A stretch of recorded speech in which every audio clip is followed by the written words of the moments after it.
Brought you by Meghdoot herbal. मुझे diabetes है। मेघदूत मधुशून्य ये हाई ब्लड शुगर और ब्लड प्रेशर को कंट्रोल तो करता ही है, साथ में ये मुझे काफी एनर्जेटिक रखता है। मेघदूत मधुशून्य खाओ, फिट एंड फाइन हेल्थ बना।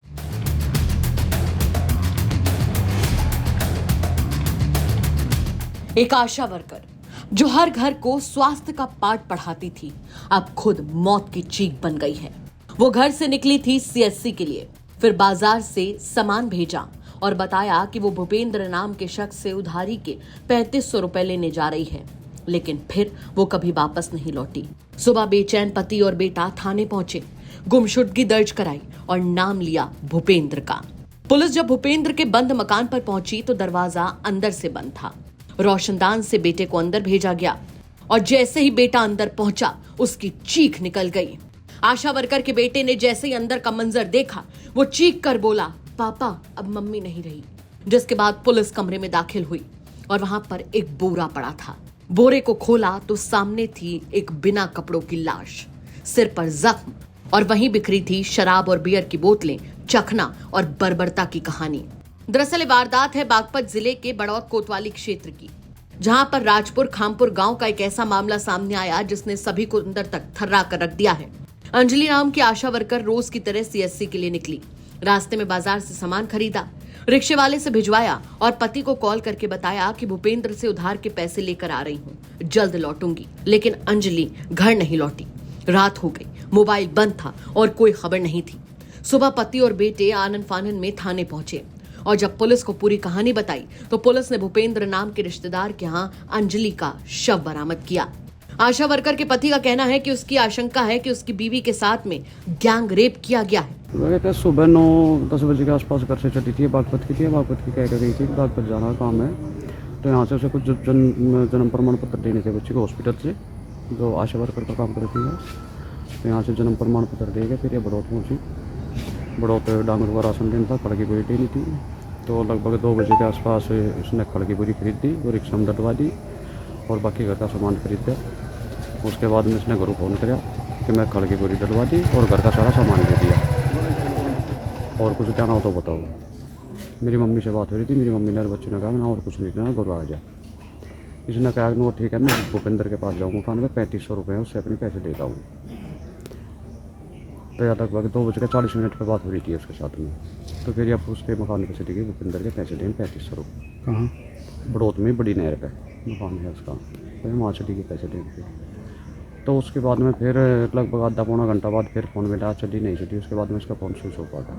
फिर उसके बाद में फ़ोन इसका बराबर मिलाते रहे, नहीं फ़ोन मिला। तो जो कोई ऐसा कभी पहले हुआ नहीं था। अगर मान लिया इसका फ़ोन स्विच ऑफ हो जाता था, कोई बात होती थी तो घर पर बता देती थी किसी और के फ़ोन से कि भाई मेरा फ़ोन बंद हो गया, परेशान मत हुई और मैं आ जाऊँगी। अगर लेट होती थी तो भी बता देती थी, मोटरसाइकिल लेकर आकर मुझे दे जाओ, पड़ोस मुझे लेट हो गया। तो कल ऐसा नहीं हुआ, अब फ़ोन मिला नहीं।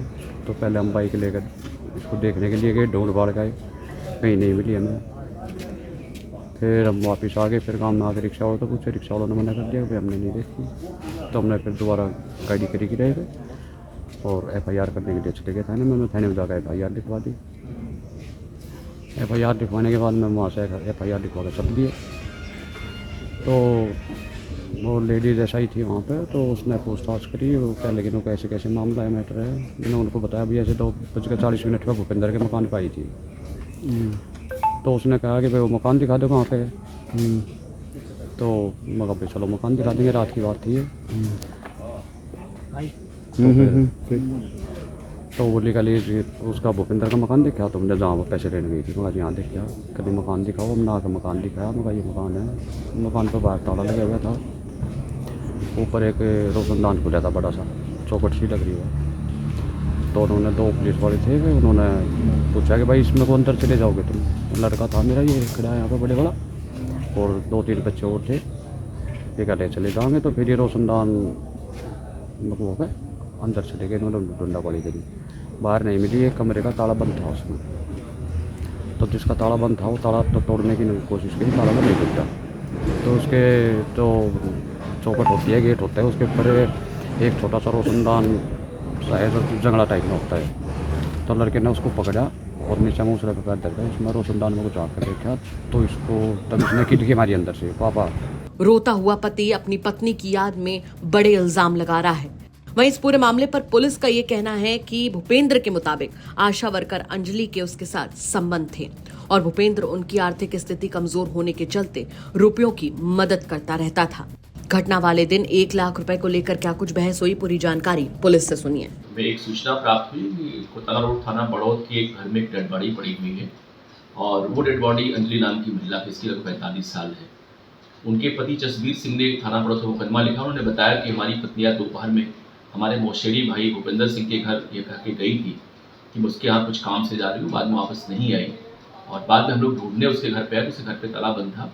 हम लोगों ने ढूंढ के देखा तो उसके जंगले के पीछे से दिखा कि उसकी डेड बॉडी पड़ी हुई थी और इन लोगों ने ताला तोड़ के देखा तो उसकी हत्या करके डेड बॉडी को बोरे में बंद कर दिया गया था और ताला के भाग गया था। इनके पति की तरफ मुकदमा थाना पर दर्ज कर लिया गया था।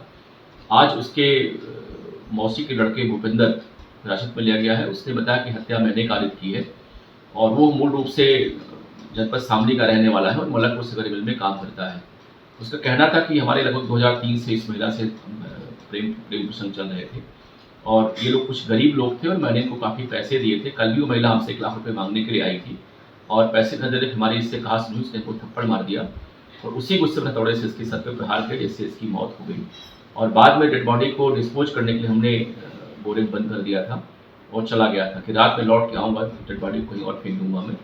लेकिन तब तक ऐसे घर वाले आ गए, पुलिस आ गई, डेड बॉडी बरामद कर ली। उसमें से बातचीत हमारी हो रही, मुकदमा दर्ज है और इससे और भी जो तथ्य निकलेंगे उस पर से कार्रवाई करके और से बड़ी कार्रवाई की जाएगी। फिलहाल इस खौफनाक मर्डर ने पूरे इलाके को थर्रा कर रख दिया है। लोग सवाल उठा रहे हैं कि आखिर दिन दहाड़े ऐसे मर्डर कब तक होते रहेंगे।